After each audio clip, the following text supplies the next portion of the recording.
முளைப்பாரிக்கு சரம் கட்டுங்கிறதுக்காண்டி எல்லாருமே கோயிலுக்கு போயிருந்தோம். ஆளு கொஞ்சமா பூ வச்சு சரத்தையும் கட்டி முடிச்சாச்சு. அப்புறம் வீட்டுக்கு போயிட்டு முளைப்பாரி எடுக்கிறத பாக்கணும்னு கடன் கிளம்பி நாங்களும் முளைப்பாரி எடுக்க இடத்துக்கு வந்துட்டோம். அங்க முளைப்பாரி பிள்ளை எல்லாம் கும்மி அடிக்கனால நான் பாட்டு படிக்கிறதுக்கு போயிட்டேன்.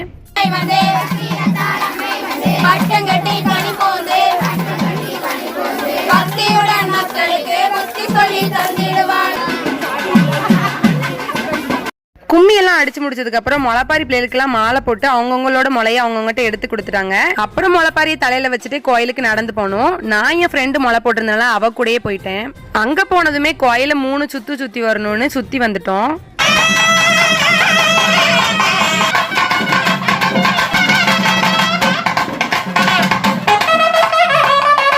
எல்லாரோட முளைப்பாரியுமே வரிசையா வாங்கி வட்டமா வச்சாங்க. அதுக்கப்புறம் அதை சுத்தி நாங்களும் கும்மி அடிச்சோம்.